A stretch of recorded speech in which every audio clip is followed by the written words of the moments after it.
have any hope of finding alien life, we have to know what to look for.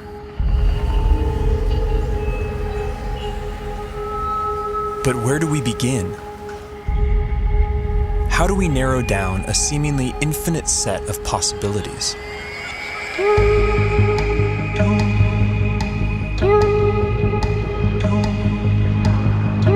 There's one thing we know for sure.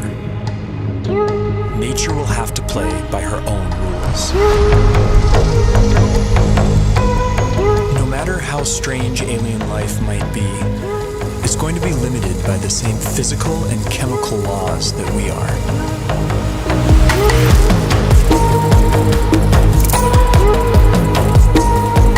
On top of this, each alien environment will further limit what kinds of life forms can evolve there.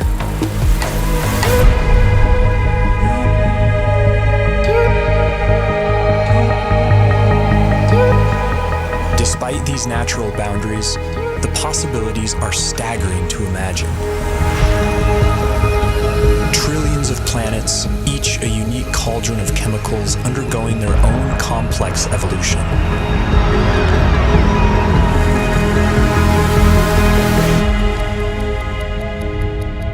To guide our thinking, this museum of alien life will be divided into two exhibits.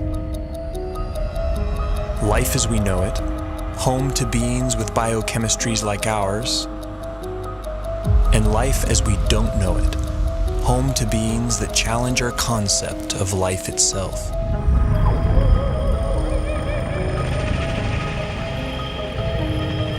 Before we venture too far into the unknown, we have to ask ourselves, what if alien life is more like us than we think?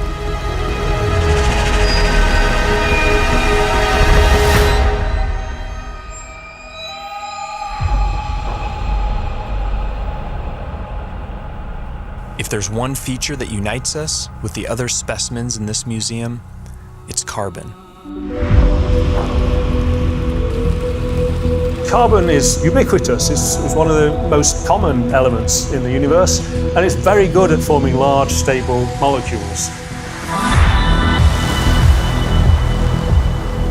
Carbon has the rare ability to form four-way bonds with other elements and to bind to itself in long, stable chains, enabling the formation of huge, complex molecules.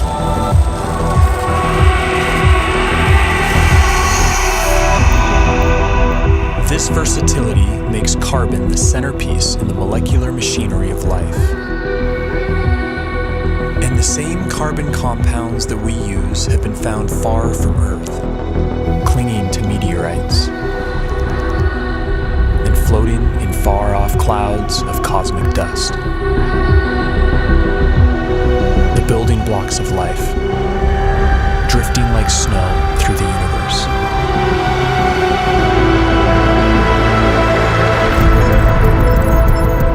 And if alien life has selected other carbon compounds for their biochemistry, they will have plenty to choose from.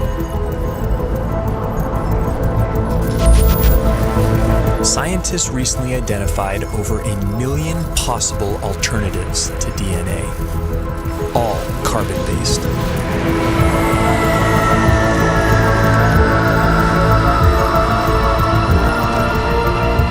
If we ever discover other carbon-based life forms, we would be fundamentally related.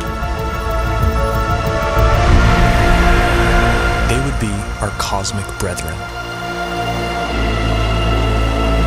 But would they look anything like us? If they hail from Earth-like planets, we could share even more in common than just our biochemistry. What would life be like on other planets if it has evolved? Would it be like the world today here on Earth? Or would it be completely different? There are those who argue that from the argument of convergent evolution, if conditions on other planets are similar to here, then we would see very similar life forms. Animal and plant-like organisms that look very familiar.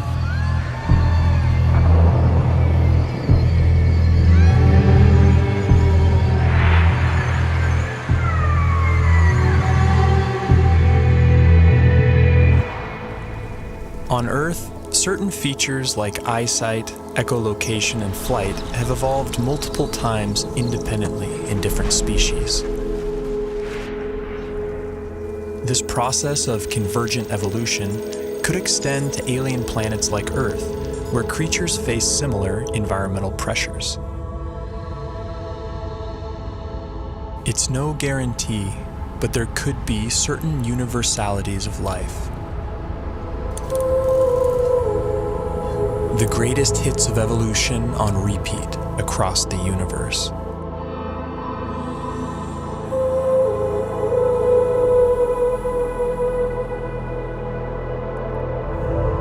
Each feature would be attuned to its local environment. Dimly lit planets would produce huge eyes to suck in extra light, like nocturnal mammals. Some people have gone so far as to say that human-type organisms, humanoids, will occur on other planets.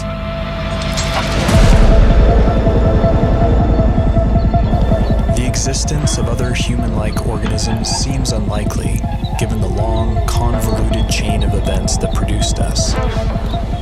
But we can't rule it out. If just one in every 100 trillion Earth-like planets produced a human-like form, there could still be thousands of creatures like us out there.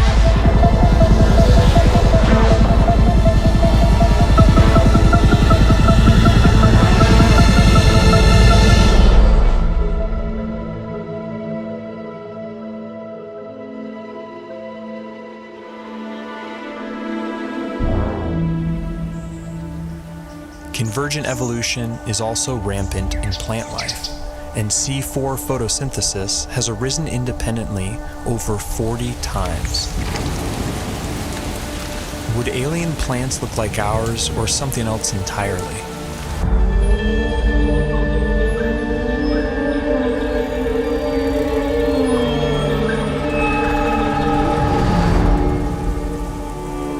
On Earth, plants appear green because they absorb the other wavelengths in the sun's light spectrum. But stars come in many colors. And alien plants would evolve different pigments to adapt to their sun's unique spectrum.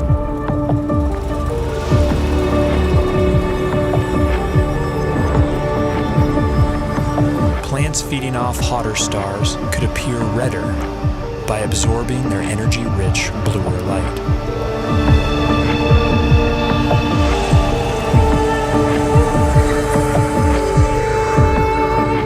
Around dim red dwarf stars, vegetation could appear black, adapted to absorb all visible wavelengths of light.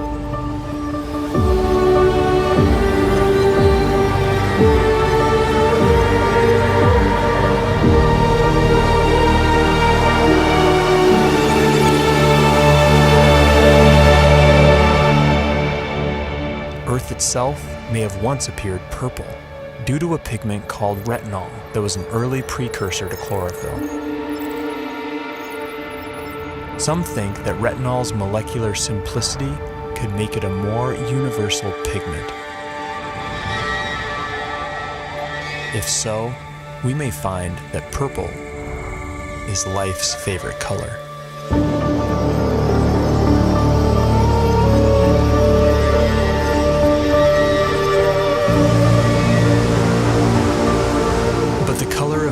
Vegetation is more than just a curiosity. It's chemical information that could be seen from light years away.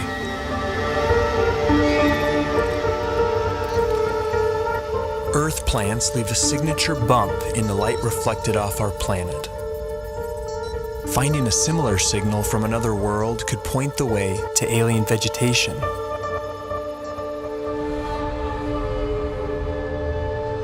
Perhaps this will be our first glimpse at alien life, a vibrant hue cast by a distant world.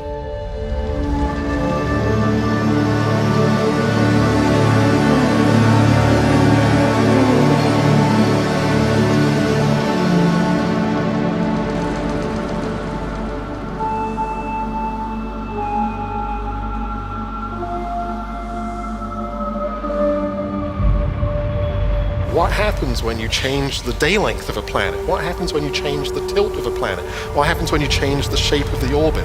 What happens when you change the gravity of a planet? Planets with long elliptical orbits would see drastic seasons.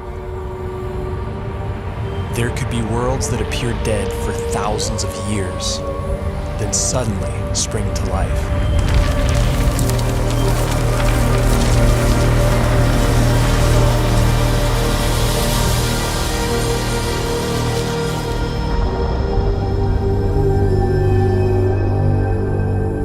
Most of the rocky planets discovered so far have been massive super-Earths.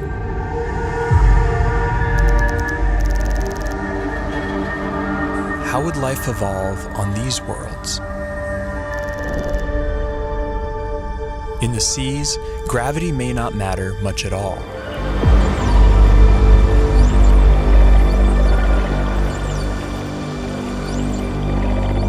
A high-gravity planet isn't high gravity all over. If you're in the sea, and that's where all life starts, there's very nearly no gravity because you're much the same density as the stuff around you. It's when the animals come out on land that they feel the gravity. High G-forces would necessitate large bones and muscle mass in complex life on land. They would also demand a more robust circulatory system. And plant life could be stunted by the energy cost of carrying nutrients under stronger gravity.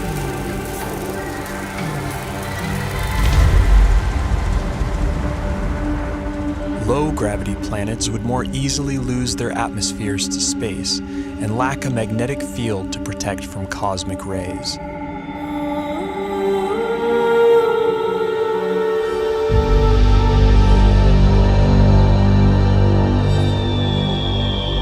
But smaller worlds could be home to secret oases.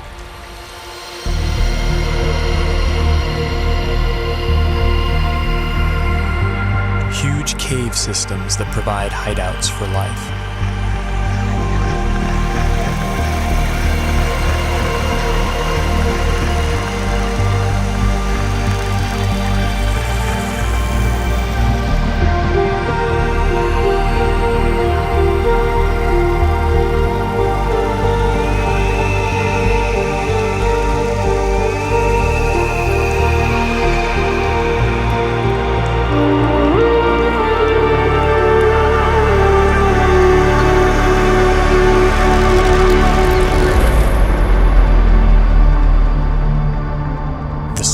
Possible habitable planets are estimated at 2.5% Earth's mass.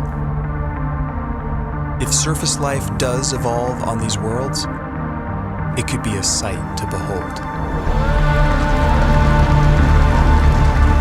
Plant life could grow to towering heights, able to carry nutrients higher in lesser gravity.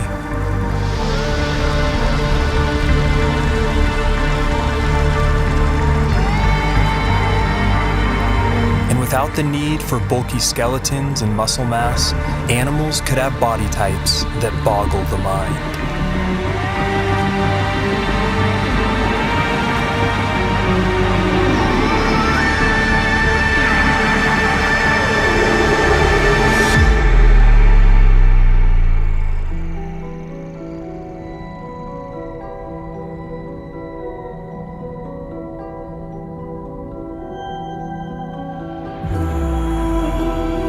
Here on Earth, it took 3 billion years for evolution to produce complex plant and animal life. Simpler organisms are hardier, more adaptable, and more widespread. The largest collection in the Museum of Alien Life would likely be the Hall of Microbes.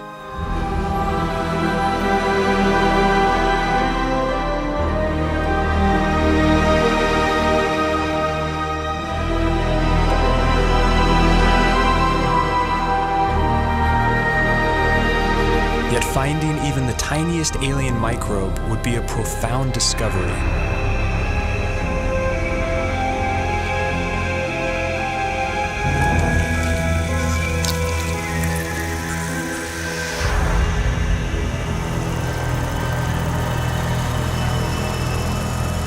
and bite-sized life could leave a big footprint.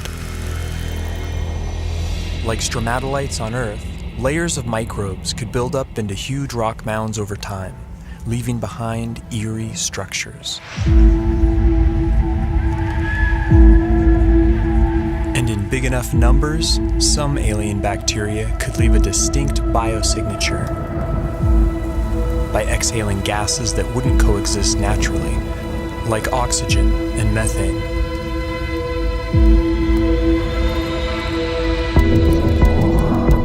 There's ways to make oxygen without life, there's ways to make methane without life, but to have them in the atmosphere together is almost impossible unless you've got biology making those gases at the surface. And it would have an imprint on the planet's spectrum of colors. Next-generation space telescopes could find a signal like this on a world not far from home.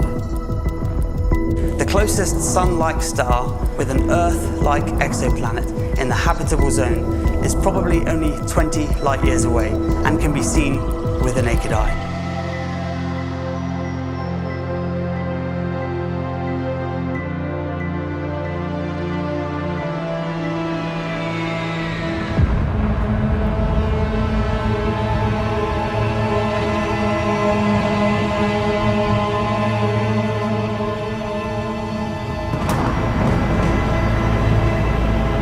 Most brown dwarfs are too hot to support life as we know it, but some are just cold enough.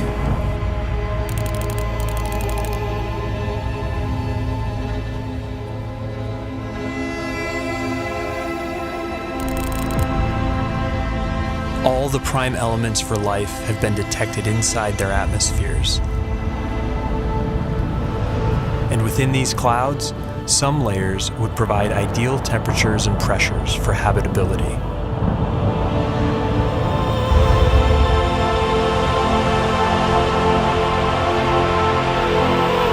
There could be photosynthetic plankton in these skies, kept aloft by churning upwinds.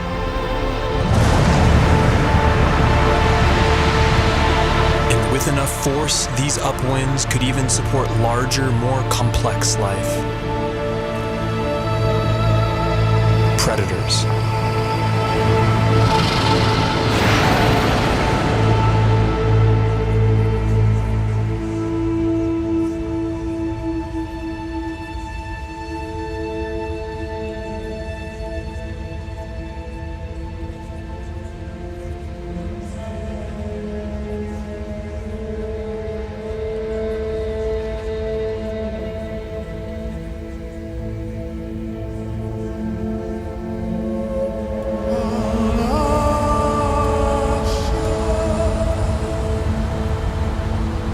This raises a crucial question.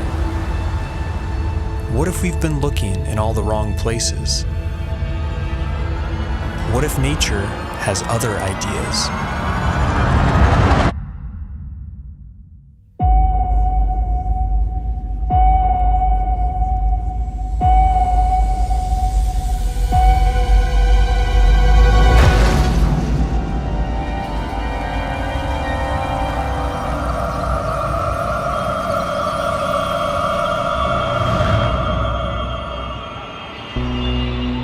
Most of the universe is too cold or too hot for liquid water and the biochemistry that supports life as we know it.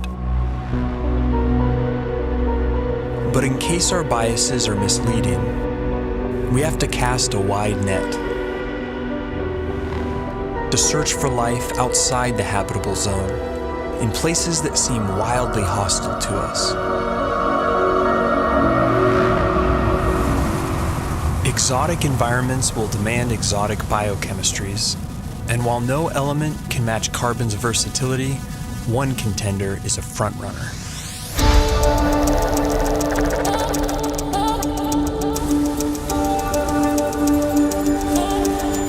At first glance, silicon seems similar to carbon. It forms the same four-way bonds and is also abundant in the universe. But a closer look reveals that these two elements are false twins. Silicon bonds are weaker and less prone to forming large, complex molecules. Despite this, they can withstand a wider range of temperatures, opening up intriguing possibilities. Life based on the silicon atom instead of carbon would be more resistant to the extreme cold, providing a whole new range of weird forms. But silicon has a problem. In the presence of oxygen, it binds into solid rock. To avoid turning to stone, silicon beings might be confined to oxygen-free environments, like Saturn's frigid moon, Titan. Its vast lakes of liquid methane and ethane could be an ideal medium for silicon-based life or other radical biochemistries.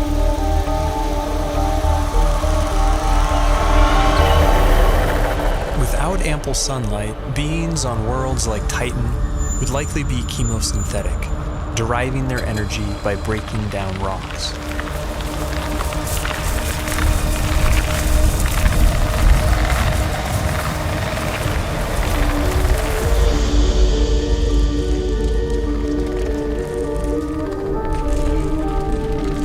Such life forms could have ultra-slow metabolisms and life cycles measured in millions of years.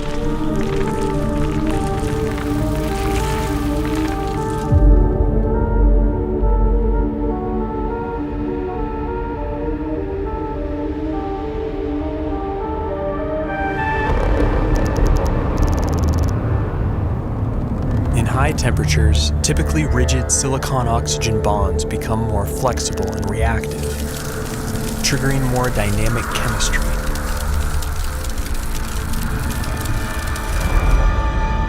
This has led to a truly bizarre proposal: silicon-based life forms that live inside molten silicate rock.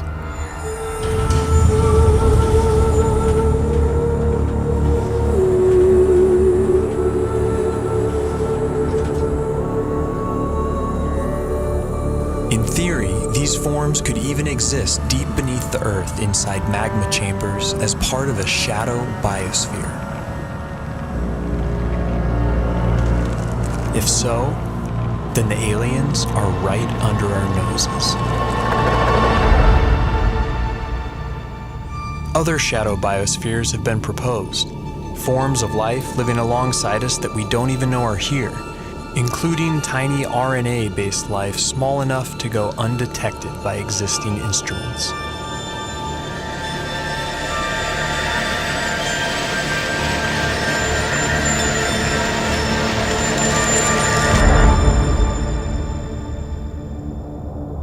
Clouds of dust in empty space might seem like the last place you'd expect to find anything living.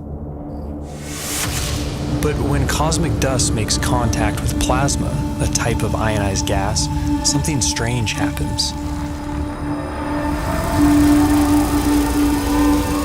In simulated conditions, dust particles have been seen spontaneously self-organizing into helical structures that resemble DNA.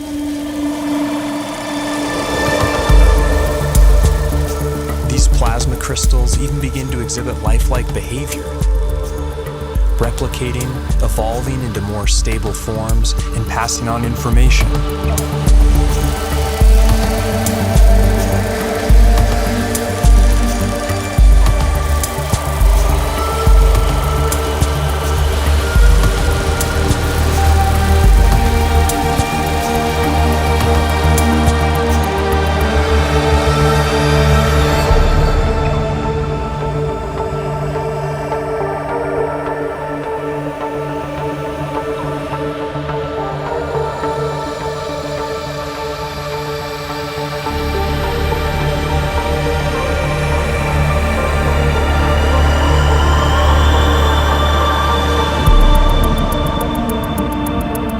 Plasma is the most common state of matter in the universe.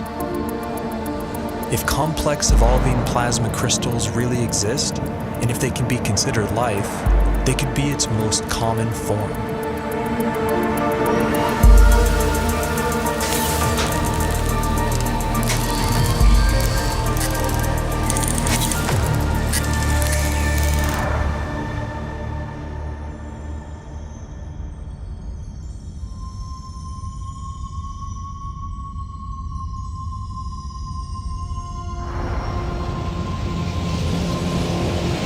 massive suns explode, some collapse into ultra-dense cores called neutron stars. Hulking masses of atomic nuclei crammed together like sardines. Conditions on the surface are mind-boggling. Gravity is 100 billion times stronger than Earth's. But beneath their iron nuclei crust lies something strange. A hot, dense sea of neutrons and subatomic particles.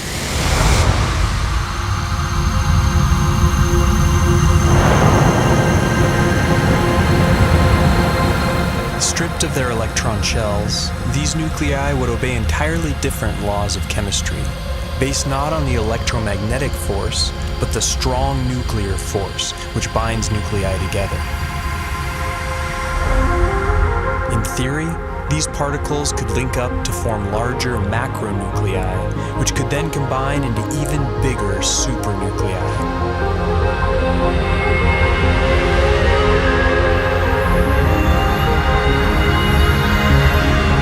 If so, then this bewildering environment would mimic the basic conditions for life: heavy nucleon molecules floating in a complex particle ocean.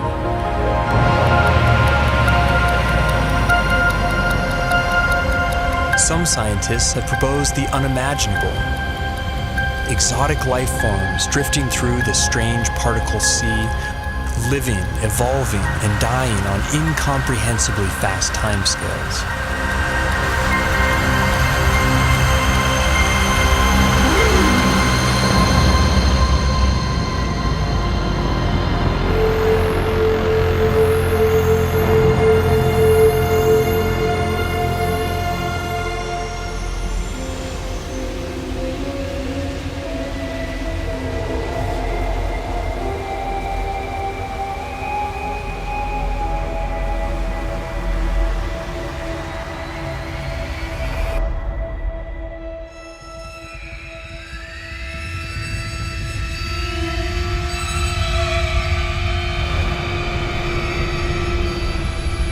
Life is not something that has to evolve naturally.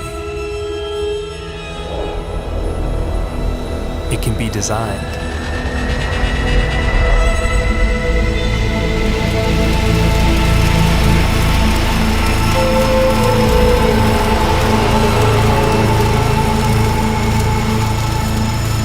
And once intelligence is introduced into the evolutionary process, a Pandora's box is opened.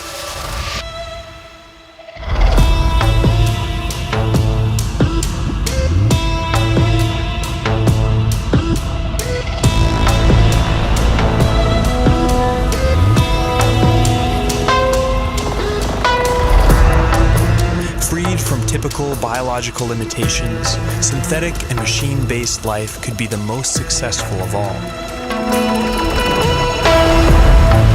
It could thrive almost anywhere, including the vacuum of space, opening up vast frontiers unavailable to biological organisms.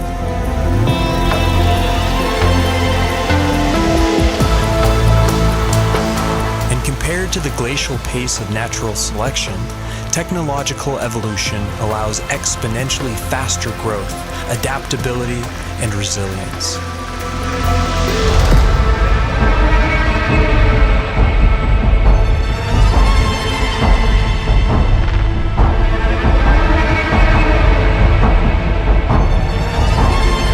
By some estimates, autonomous self-replicating machines could colonize an entire galaxy in as little as 1 million years.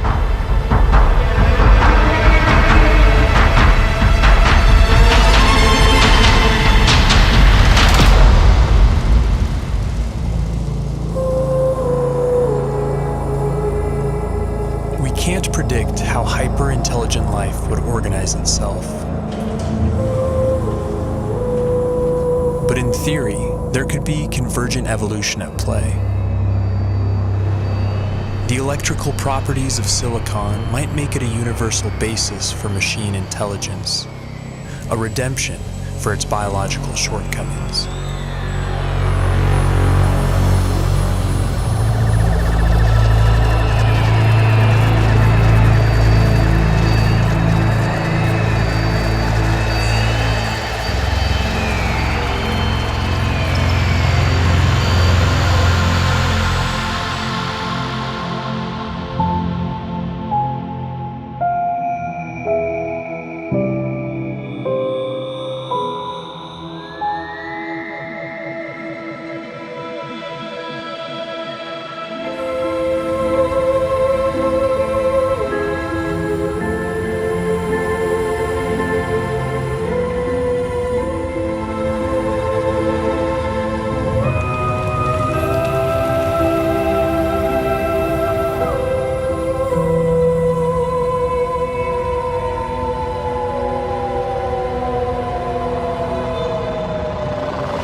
course ages, perhaps machine intelligence will come to dominate, and naturally occurring biological life will be viewed as a quaint starting point.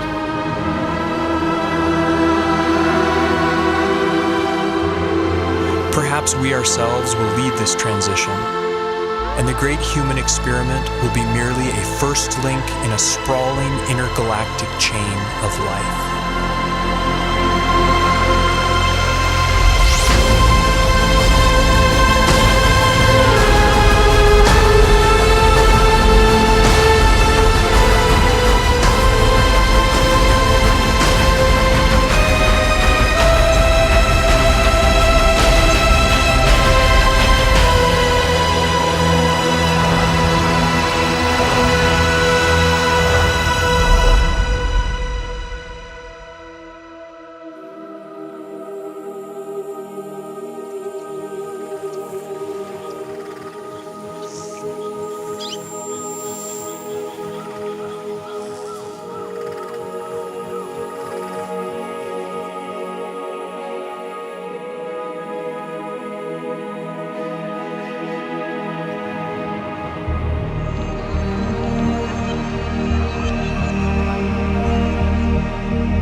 Isley has said that one does not meet oneself until one catches the reflection from an eye other than human.